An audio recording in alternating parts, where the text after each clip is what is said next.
अदिति जिंदा नहीं हो सकती। जरूर मेरा भ्रम है।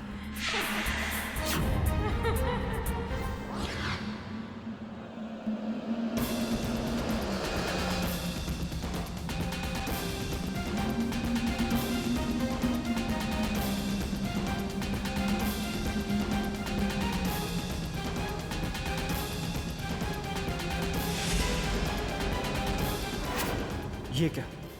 ये मेरा भ्रम है या नहीं?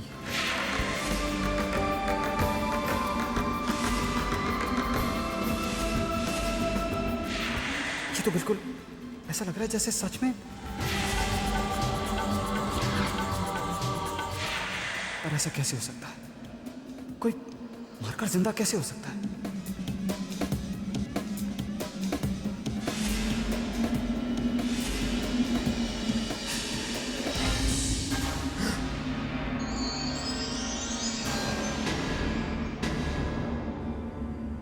चैतन्य, इतने घबराए हुए क्यों लग रहे हो? इतनी रात को तुम यहाँ? वो एक्चुअली अनु, मैं एक इम्पोर्टेंट फाइल ढूंढ रहा था। तो कमरे में चले।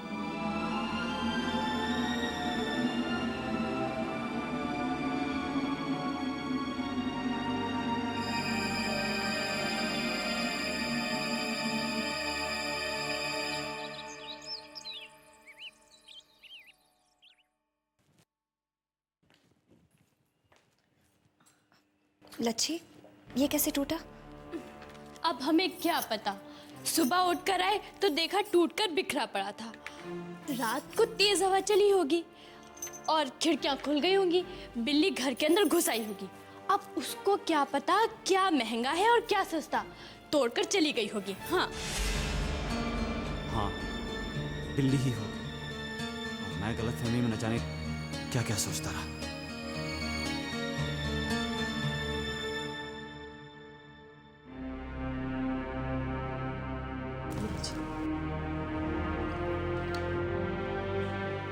Thank you.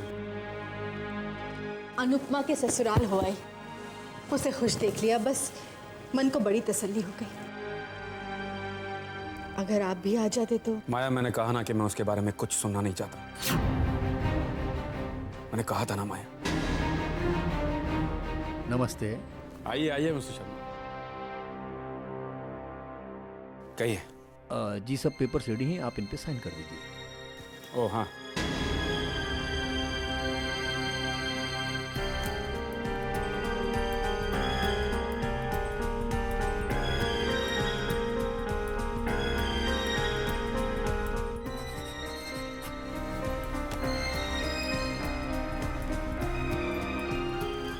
और अब ध्यान रखिए कि कोई अड़चन ना है। जी आप बिल्कुल फिक्र मत कीजिएगा, मैं इन्हें अच्छी तरह से हैंडल करूंगा। Thank you. Thanks sir. कैसी अड़चन? और ये पेपर्स कौन से हैं? माया, मैंने हमारी फैक्ट्री और बाकी की प्रॉपर्टी बैंक के पास गिरवी रखवा दी है।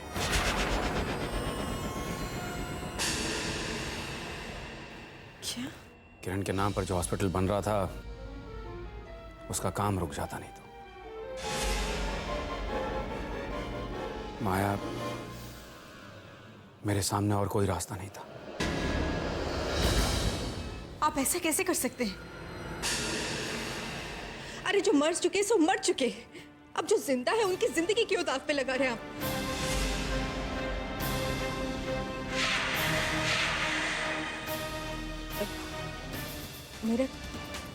मेरा कहने का मतलब तो ये था कि मैं भी चाहती हूँ कि किरण दीदी के नाम का जो हॉस्पिटल है वो जरूर बने, मगर हमारे बच्चों का भविष्य। उनकी भविष्य की चिंता मत करो माया। हॉस्पिटल का काम नहीं रुक सकता और मैं रुकने नहीं दूंगा।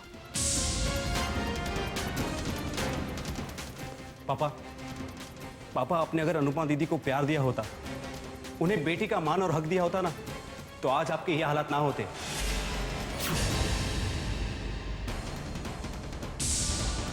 पापा कहते हैं ना कि जिस घर में लक्ष्मी का सम्मान नहीं होता, वहां पर दरिद्रता और गरीबी का वास होता है। पापा, आपने अगर अपनी लक्ष्मी समान बेटी का सम्मान किया होता ना, तो आज हमारा भविष्य दांव पे नहीं लगता, दांव पे नहीं लगता, दांव पे नहीं लगता। आपको रातों रात बिजनेस में इतना लॉस नहीं होता और ना ही किरण माँ के नाम पर बनने वाले हॉस्पिटल का काम रुकता। वीर, तुम्हें अपने पापा से नहीं माँ, आज मुझे मत रोकिए। पापा पापा अभी भी अपनी भूल का प्रायश्चित कर सकते हैं।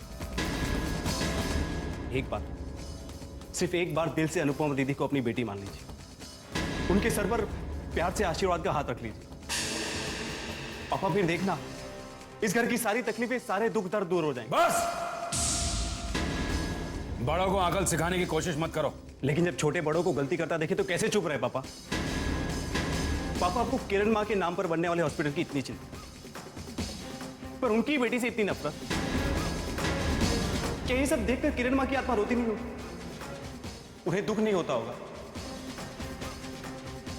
सोचिए पापा, सोचिए।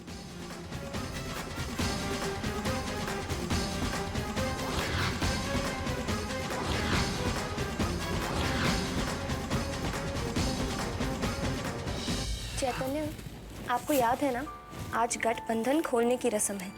कैसे भूल सकता हूँ भाई, इसलिए तो आज आप इतना सवर रही हैं।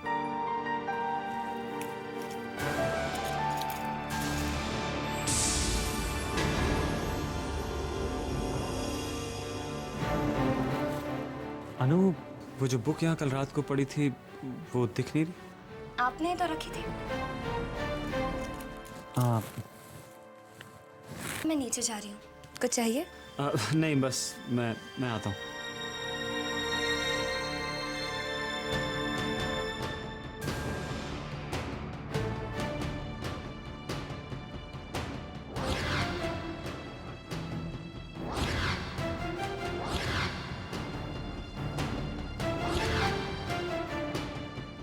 कहाँ गई? कल तक तो यहीं पड़ी थी। अनु कहती है उसने नहीं उठाई, कोई कमरे में भी नहीं आया, तो फिर किताब कहाँ जा सकती है? ये क्या हो रहा है?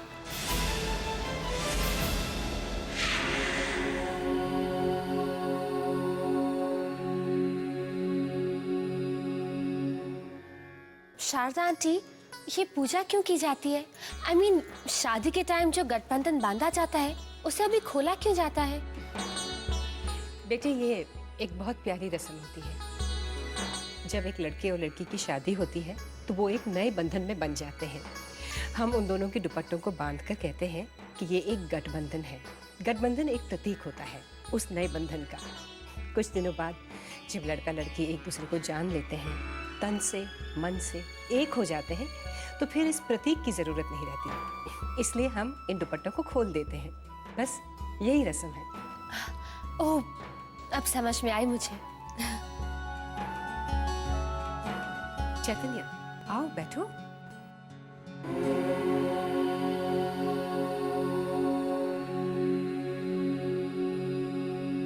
सर्वमंगल मांगल्ये शिवे सर्वाधि साधिके शरण्ये त्र्यंबके गौरी नारायणी नमस्तुते।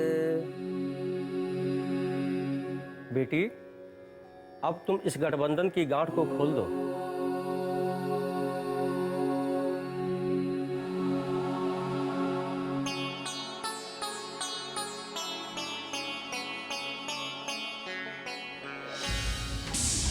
ये गांठ तो पहले से ही खुली हुई है। ये कैसे हो गया?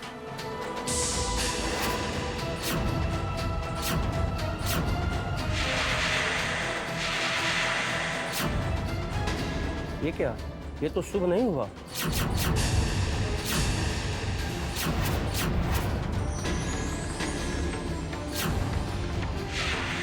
पंडित जी, आप ये कैसी बात कर रहे हैं? ये शुभ अशुभ वाली कौन सी बात हो गई है?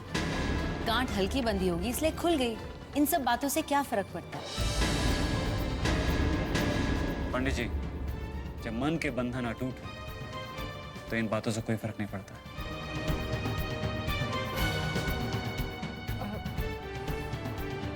हाँ बेटी।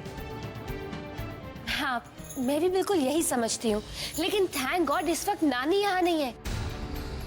क्योंकि अगर वो यहाँ होती ना, वो तो दीदी को लेकर शुरू हो जाती कि कितनी मनहूस है, अपशुगनी है, अशुभ है। उन्हें तो बस मौका चाहिए होता है ना, अपना ये अशुभ पुराण शुरू करने के लिए।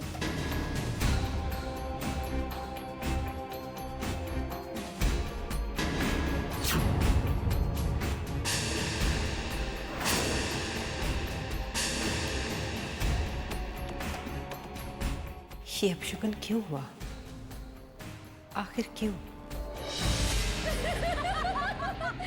वैसे आप हो तो बहुत समझदार, जितना सोचा था उससे कई ज्यादा। आपने तो पंडित जी को अंधविश्वास के खिलाफ लेक्चर ही सुना दिया। वैसे तुम भी कम तेज नहीं हो। इनडायरेक्टली एक बार और सबको यकीन दिला दिया कि तुम सब अनुपमा को अशुभ मानते हो। लेकिन एक बात तो है कि जिस तरह से मासा सोच में पड़ गई थी, वहम का हल्का हल्का जहर धीरे धीरे असर करने लगा है। और हम इस जहर के असर को धीरे धीरे दिन ब दिन बढ़ाते जाएंगे। बस थोड़ा और समय।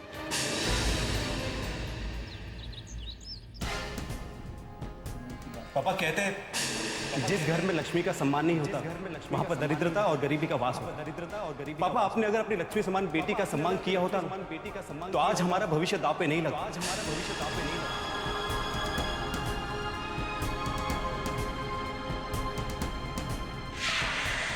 आज आपकी बेटी एक नए घर में, एक नई दुनिया में कदम रखने जा रही है।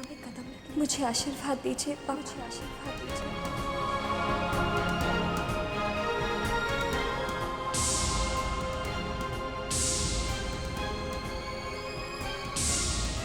अपनी बहन के सपनों को चकनाचूर करके अपनी डोली सजाने वाली को मैं आशीर्वाद कैसे दूं? अपनी छोटी बहन की खुशियां छीनने वाली, उसके सपने तोड़ने वाली को मैं सिर्फ ये कहना चाहता हूं कि तुम कभी सुखी नहीं रहोगी। पापा अभी भी अपनी भूल का प्रायश्चित कर सकते हैं। सिर्फ एक बार दिल से अनुपमा दीदी को अपनी बेटी मान लीजिए, उनके सर पर प्यार से आशीर्वाद का हाथ रख लीजिए। पापा फिर देखना, इस घर की सारी तकलीफें, सारे दुख दर्द दूर हो जाएंगे।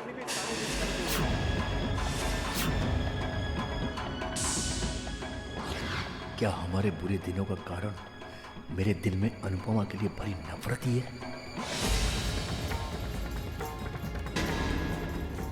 मेरा उसे बेटी ना मानना ही है? नहीं, मेरे दिल में अनुपमा के लिए कड़वाहट और नफरत कैसे खत्म हो सकती है? कुछ असर होता दिखाई दिया है। राम झूठ ना बुलाए, अगर वीर की बातों का दामाद जी के दिलो दिमाग पे असर हो गया ना, और फिर हमारे तो समझो फिट्टे मुंह। हाँ, ना तो आप सोच, ये महारानी मनोज अनुपमा है, अपने ससुराल में तो महारानी बन के राज कर ही रही है। अगर दामाद जी के मन में भी इसके लिए प्यार और हमदर्दी पैदा हो गई तो बस फिर तो इसी की तूती बोलनी है ना। तो आप सोच हैं, सालों पहले मरी हुई उस मरचनी किरण की वजह से तेरा और तेरे बच्चों का भविष्य दामाद जी ने दांव पे लगा दिया। एड्डा बड़ा अस्पताल बनाया जा रहा है, सब कुछ गिरवे रख दिया, मकान, फैक्ट्री, बिजनेस, दुकानें, सब कुछ। न बात सुन, तू अपने बच्चों को लेकर सड़कों पे बैठेगी या गली में बैठ के भीख मांगेगी? माँ ने मर के और बेटी ने जीते जी हमारा जीना हराम करके रख दिया। सुन मेरी बात पुत्र, अगर तेरे दिमाग की पोटली में थोड़ी सी अक्ल बाकी है ना तो कुछ माया दिखा, माया, वरना तो हमारा बनता तार हो जाना। ठन ठन गोपाल तेरा भी और तेरे बच्चों का भी। माँ, अनुपमा की बात होती तो मैं संभाल भी लेती, मगर इन्हें कौन समझाए? किरण दीदी के नाम से जो अस्पताल बन रहा है वो तो बन के ही रहेगा। पता नहीं लोग मर कर भी पीछा क्यों नहीं छोड़ते हैं। तुम बहुत परेशान लग रही हो आज। नहीं माँ, ऐसी कोई बात नहीं। देखो, अगर ऑफिस की कोई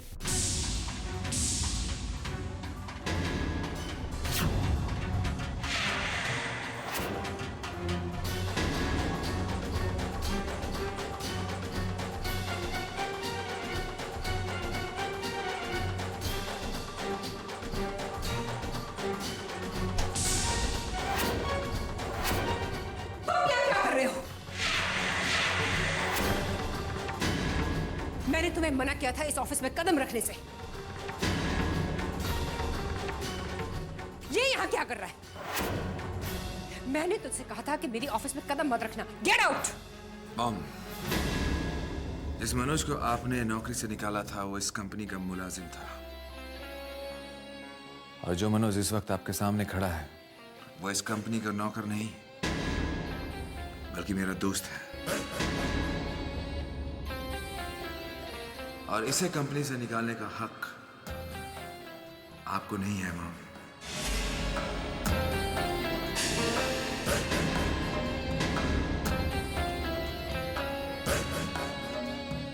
देखिए मॉम, आप मुझे डांट सकती हैं, हुक्म दे सकती हैं, मार सकती हैं मुझे, क्योंकि आप मेरी माँ हैं।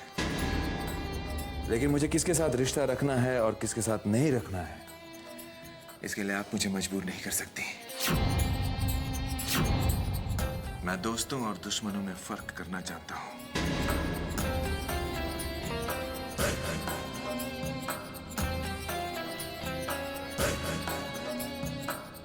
तुम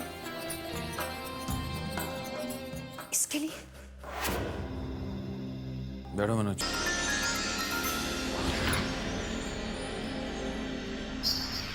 इस तिजोरी में बहुत सा खजाना है। अगर एक आध गहना इधर उधर हो भी गया ना तो किसी को पता भी नहीं चलेगा। लेकिन अगर एक एक करके बहुत सी चीजें गायब हुई तो देखना अनुपमा कैसे सवालों के घेरे में आकर खड़ी हो जाएगी। और वही मासा जो अनुपमा की तारीफ करते हुए नहीं थकती थी, कैसे उसको खून के आंसू रुलाएगी। देखते जाओ, वरना हमारा नाम भी पद्मिनी नहीं।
ये मेरा वहम है।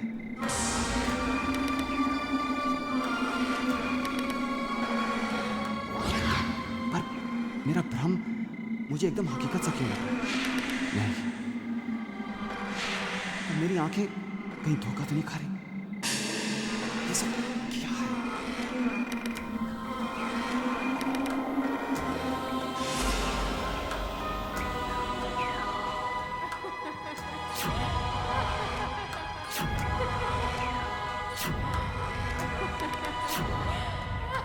चैतन्य,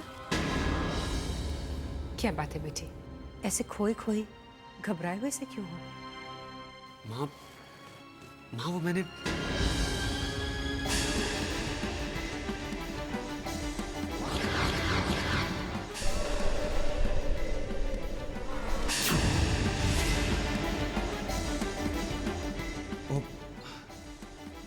रिधिमा ने भी वाइट ड्रेस पहनी है। कहीं झूले पर मैंने रिधिमा को तो नहीं देखा। कहो बेटे, क्या कहना चाहते हो? हाय चैतन्य, हाउ आर यू? चुप क्यों हो गए? कुछ कह रहे थे ना मुझसे? रिधिमा क्या तुम अभी बाहर झूले पे बैठी थी? नहीं तो मैं तो अभी अभी ऊपर अपने कमरे से आ रही हूँ। क्यों? शारदा आंटी, आप बोलिए ना चैतन्य को, कभी मुझे बाहर घुमाने लेकर ही नहीं जाते। चलो ना कहीं चलते हैं आज। अगर रिधिमा ऊपर कमरे में थी तो बाहर झूले पर क्या वाकई अदिति थी? या वो मेरा वहम था? चैतन्य, तुम्हारी तबीयत तो ठीक है ना?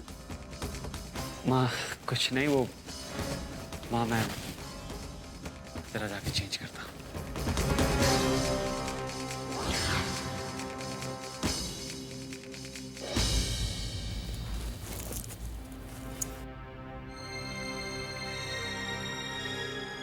अरे आप आ गए? आ जाने में बहुत देर लगा दी। पता है इंतज़ार करना कितना मुश्किल होता है। हर पल हर आहट पर लगता है जैसे आप आ गए हों।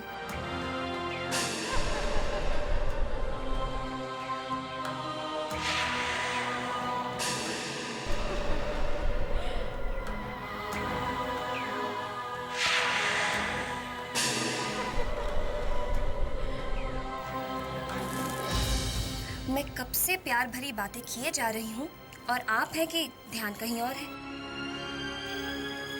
अभी से ये हाल है तो शादी के 3-4 साल बाद पता नहीं क्या होगा। क्या होगा? वही होगा जो अब हो रहा है। उस वक्त भी मुझे आपकी खूबसूरती को बयां करने के लिए अल्फाज नहीं मिलेंगे। झूठ, मन में कुछ और जुबान पे कुछ और। आप अब शब्द ढूंढ ही लीजिए, क्योंकि मुझे तारीफ सुनने का बहुत शौक है।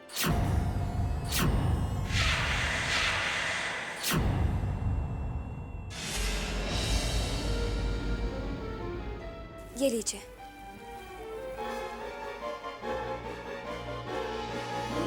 अनु, ये बुक कहाँ थी? पता नहीं, सुबह से तो यहीं पड़ी है। मुझे लगा आपको मिल गई होगी और आपने यहाँ रख दी। चैतन्य, वैसे इस बुक में इतना खास क्या है? नहीं मिलती तो आप परेशान हो जाते हैं, और अब मिल गई है तो भी परेशान है।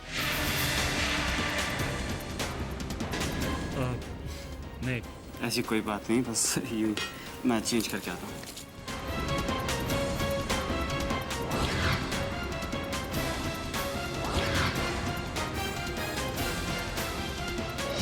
रिधिमा, ये तुम क्या कह रही हो? मैं वही कह रही हूँ जो मैं अपनी आंखों से देख कर आ रही हूँ। चैतन्य बहुत टेंस दिखाई दे रहा था। उसे कोई बात तो बहुत परेशान कर रही थी। इनफैक्ट वो शारदा आंटी को भी कुछ बताने वाला था। इसका मतलब रिधिमा ये है कि जो हमें दिखाई दे रहा है वैसा है नहीं। अनुपमा और चैतन्य के बीच में जो प्यार और खुशी हमें दिखती है वो सब झूठी है।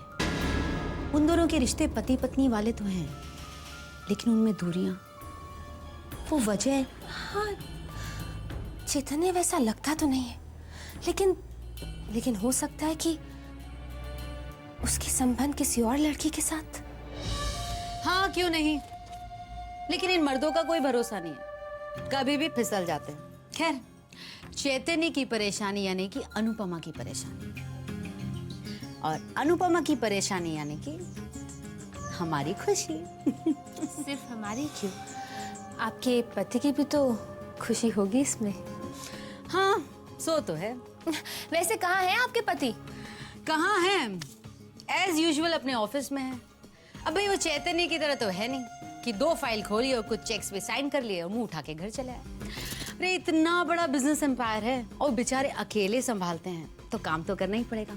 चलो खैर, मैं उन्हें फोन करके जरा पता लगाती हूँ कि आखिर वो है कहाँ।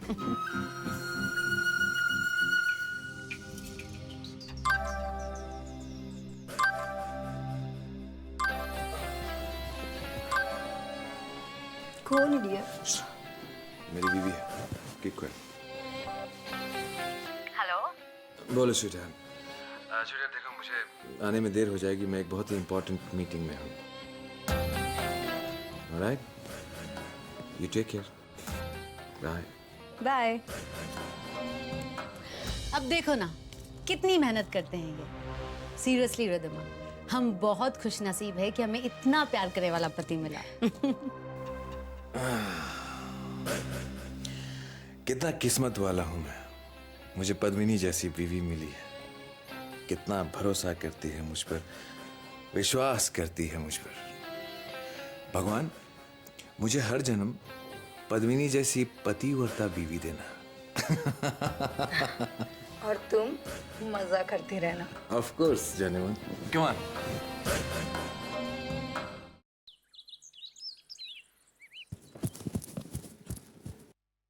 अरे इंद्रजीत बेटे, एक मिनट, तुमसे कुछ बात करनी है। जी कहिए। बेटे, काफी दिनों से तुमसे कुछ पूछना चाह रही थी मैं, अपने अनाथ आश्रम के बारे में। तुम तो जानते हो, वो अनाथ आश्रम तुम्हारे पिताजी का सपना था। उनके गुजरने के बाद मैंने ये जिम्मेदारी बहुत भरोसे से तुम्हें सौंपी। और मैं जानती हूँ तुम बहुत मेहनत कर रहे हो, लेकिन जब भी मैंने वो आश्रम देखने की कोशिश की, तुमने हमेशा मुझे रोक दिया। कहा, माँ मैं आपको सरप्राइज देना चाहता हूँ, जब कंप्लीट हो जाएगा तभी लेके चलूंगा। पर बेटे, मेरा दिल बहुत बेसब्र हो रहा है, मैं वो आश्रम देखना चाहती हूँ।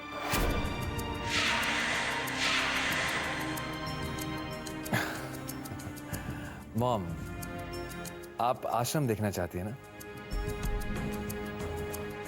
मेरे कमरे में उस आश्रम का मॉडल रखा हुआ है, मैं अभी लेकर आता हूँ। Just wait here.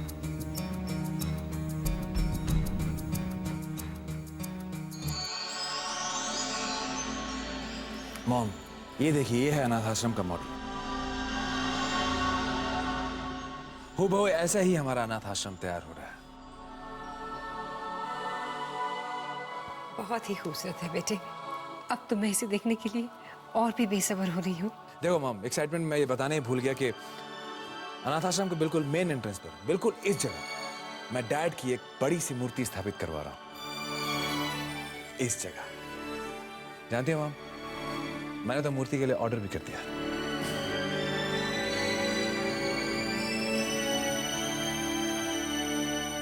Thank you बेटे। अरे अनुपमा, ये देखो, ये उस आश्रम का मॉडल है जो हम बनवा रहे हैं। अच्छा है ना? जी माँ, बहुत अच्छा है। तुम जानती हो, जब हमारा चैरिटी हॉस्पिटल बना था तो उसका उद्घाटन पद्मिनी ने किया था। मैं चाहती हूँ कि इस अनाथ आश्रम का उद्घाटन तुम्हारे हाथों हो। इतने शुभ काम का उद्घाटन तो भाभी जी के हाथों से ही होना चाहिए, है ना भाभी जी? आइए, मैं आपको समझाता हूँ। ये अनाथ आश्रम हम किस तरह बनवा रहे हैं। ये हमारे अनाथ आश्रम का मॉडल है। ये देखिए भाभी जी, ये जो मेन एंट्रेंस है ना, हम बिल्कुल यहाँ इस जगह पर हम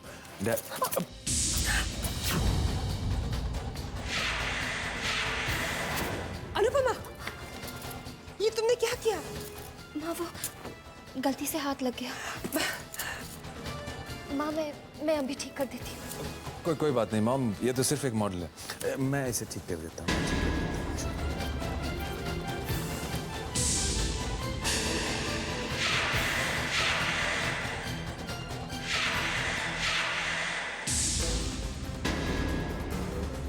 मैं कर देता हूँ।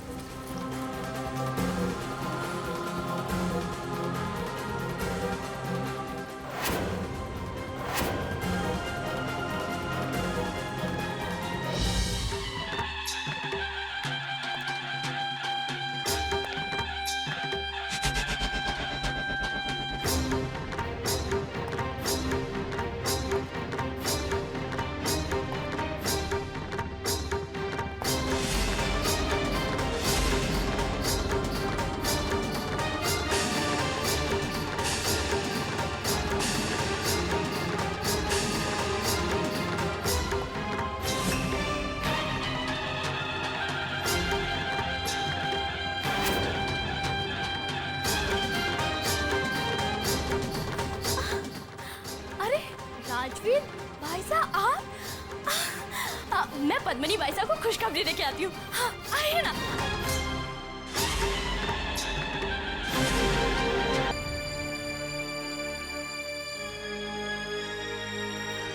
राजवीर तुम? अरे प्रणाम। जीते रहो। बेटे इनसे मिलो, ये है अनुपमा, मेरी बड़ी बहू। और अनुपमा, ये राजवीर है, पद्मिनी का भाई। नमस्ते। आपसे मिलकर बहुत खुशी हुई। क्षमा चाहता हूँ कि आपकी शादी में मैं आ नहीं पाया। क्या है कि मैं इंडिया के बाहर गया हुआ था, फ्रांस गया हुआ, कल ही लौटा, बस आपको बधाई देने चले आया। बेटे तुम चले आए, ये तो बहुत अच्छा काम किया तुमने, लेकिन ये सब लाने की क्या जरूरत थी? एक राजपूत भाई अपनी बहन के घर खाली हाथ कैसे आ सकता है? और अपनी इकलौती बहन के लिए तो हम आसमान से चांद और सितारे भी तोड़ ला सकते हैं। अच्छा ठीक है भाई, भाई बहन के प्यार के बीच में अब मैं कुछ नहीं बोलूंगी। लेकिन बेटे मुझे जरा माफ करना, एक चैरिटी फंक्शन है, मुझे वहां जाना जरूरी है। अनुपमा बेटे, राजवीर की खातिरदारी में कोई भी कमी नहीं होनी चाहिए। जी मैं चलूं बेटे? हाँ हाँ। राजवीर, तुम हमारे साथ आओ, थक गए होंगे, थोड़ा फ्रेश हो जाओ। आप लोग जाइए, मैं नाश्ता भिजवाती हूँ।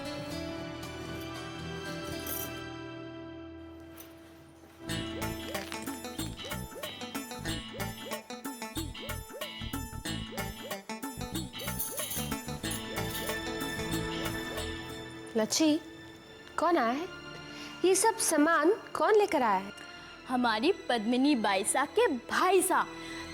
ये सब वही तो लाए हैं, और लाए भी क्यों ना, रईस खानदान के हैं, राजपूती खानदान से हैं, पैसों में खेलते हैं। तो बहुत खर्चा हो गया होगा ना? हाँ, किराए की कार, किराए के कपड़े, उधार लेकर ये फ्रूट्स, तोहफे, मिठाइयाँ। अरे इस बार तो लोग उधार देने से ही मना कर रहे थे। जी साहब, इस बार ये उधार चुकाने के लिए प्लीज कोई इंतजाम कर देना। पता है, बहुत मानते हैं अपनी बहन को, हर बार लाखों के गहने देके जाते हैं पद्मिनी भाई साहब को।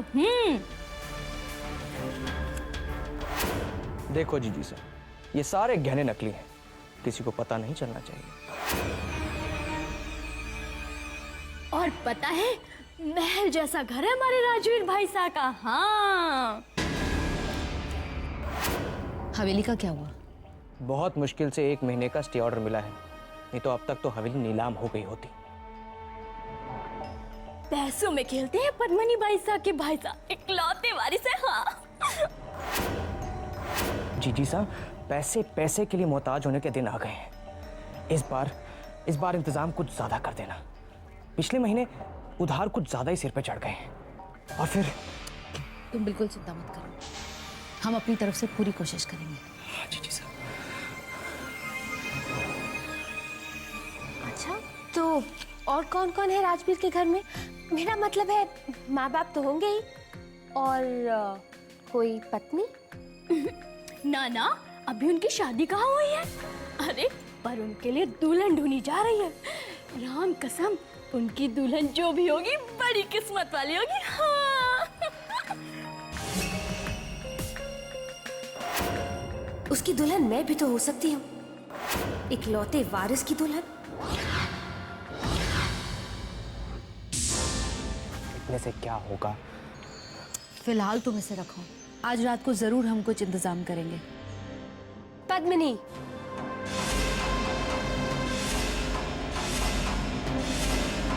कहीं रिद्धिमा ने कुछ सुन तो नहीं लिया?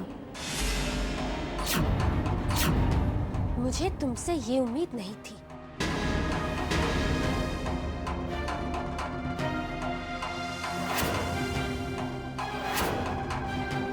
तुम्हारे भाई यहाँ आए और तुमने मुझे मिलाया तक नहीं।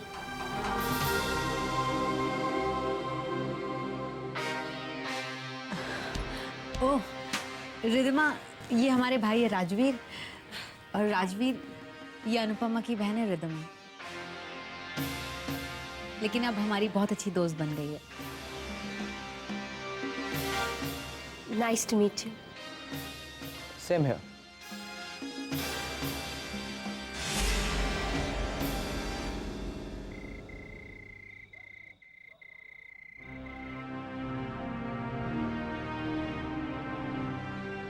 बहुत मुश्किल से 1 महीने का स्टे ऑर्डर मिला है, नहीं तो अब तक तो हवेली नीलाम हो गई होती।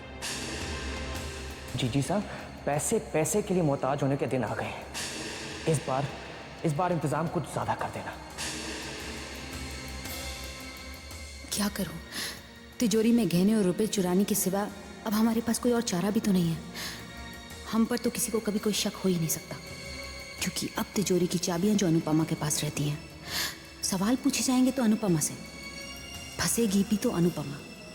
और वैसे भी अब तक तो सब सो चुके होंगे ना, और इंद्रजीत को भी अभी घर आने में थोड़ा और वक्त लगेगा। यही अच्छा मौका है तिजोरी पर हाथ साफ करने का।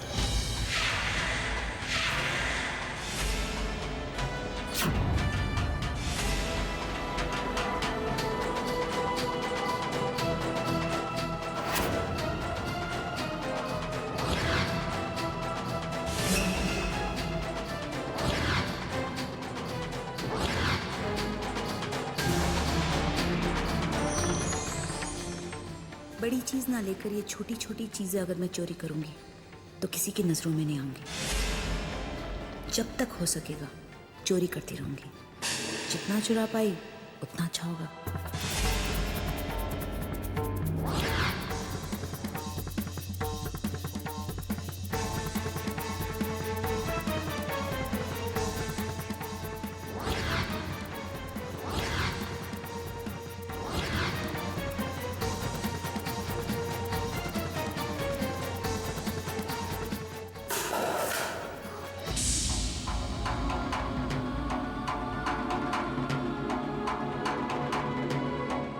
जरूर ये बिल्ली फिर घुस आई होगी।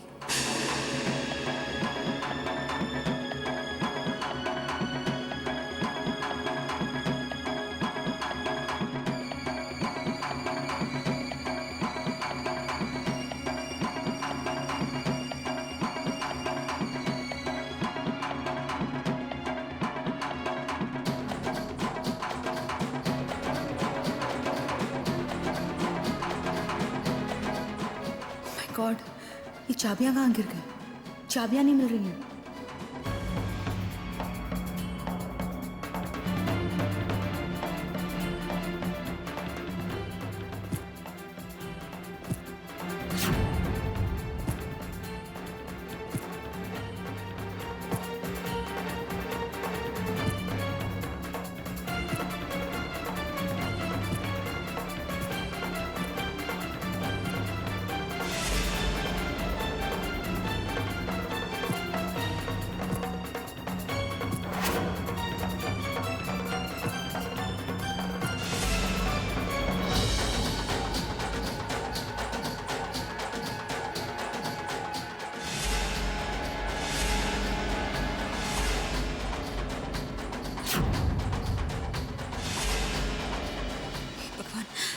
इसको भी अभी आना था।